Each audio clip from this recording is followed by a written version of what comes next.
ชงค่ะมันในก็มาทบกันหน้าซองใส่กินเอาแทงเอาค่ะไม่ได้ค้าเดี๋ยวมากินกุ้งย่างนะอ้อ กุ้งย่างใจกุ้งเป็นว่ากุ้งทอดนะครับกุ้งโคค่ะกุ้งโคค่ะข้าวกวงควงกุ้ยค่ะเนี่ยนะใจเป็นคุบนะครับ กุ้งโคเนี่ยตัวใหญ่ๆค่ะนะเอาเลยเราหั่นค่ะจิ้มน้ำจิ้มอะไรกินเอาค่ะนะว่าได้อืมอืม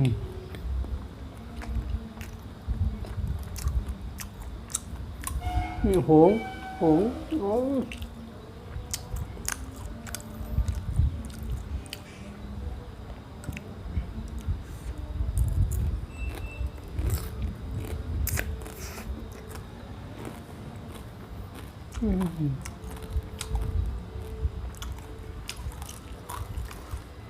ตัวนั้นก็ทำเลยครับ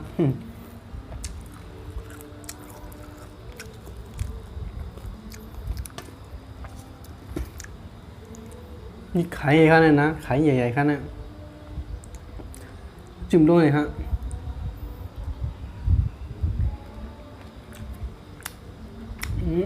เดี๋ยวว่าหลังนะอันหวานอายสาในจับชอบมันไม่ดีมือเขาอ่ะเพื่อมือกินในหวานขนาด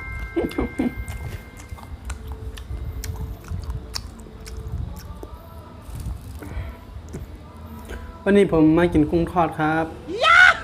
ทุกคนนี่อันนี้ทอดเองเลยครับ แต่มีไข่ด้วยครับนี่ตัวใหญ่ๆแล้วโอ้สุดยอดเลยน้ำจิ้มนี่ทำเองครับน้ำจิ้มซีฟู้ดอืมอืม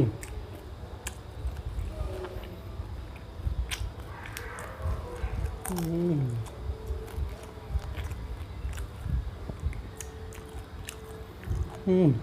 อร่อย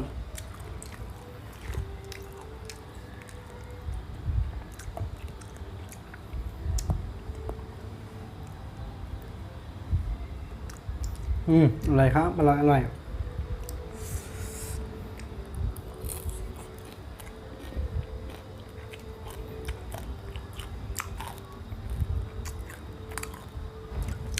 มาเด้อไปน้องเด้อมาเด้อนี่ไข่ครับนี่ไข่มันเห็นหรือเปล่าไม่เห็นอืม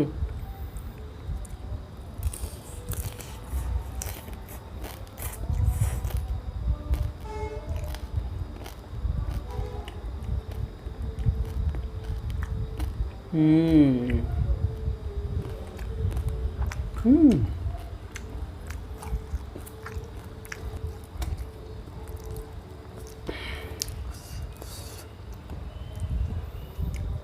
กินทั้งตัวเลยไม่รู้จะกินได้หรือเปล่าที่ดำๆนี่ผมทอดแล้วก็มันจะดำหน่อยกินไข่ครับไม่ใช่อะไรไม่ใช่ขี้ไม่ใช่อะไรนะเป็นไข่ใส่หมดนะน้ำมันตก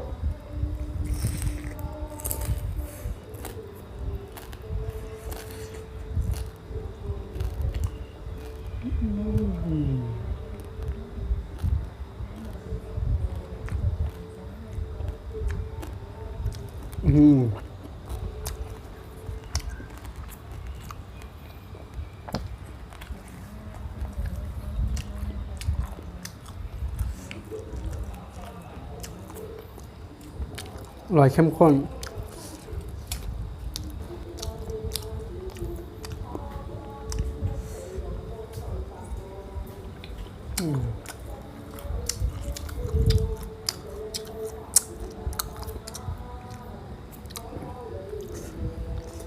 เอาดูเห็นไหม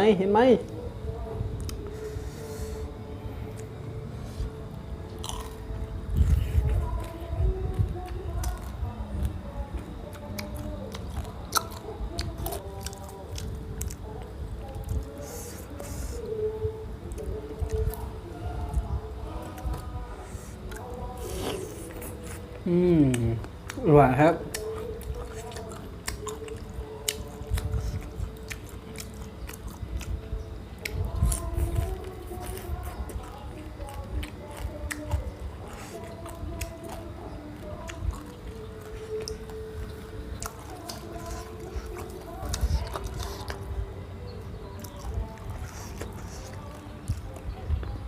อืมอร่อย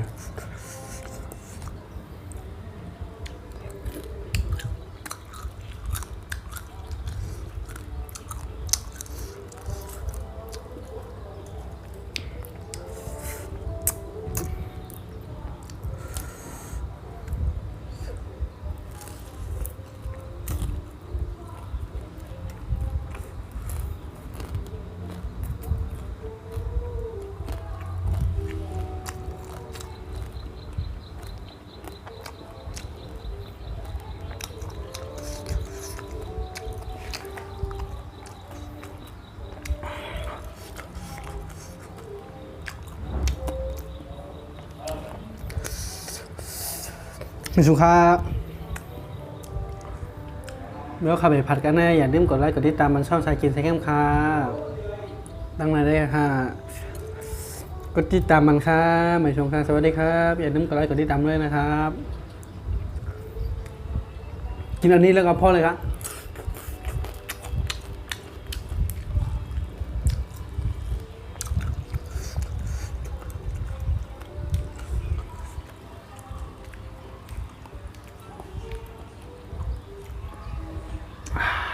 สุดยอดสุดยอดสุดยอดบาย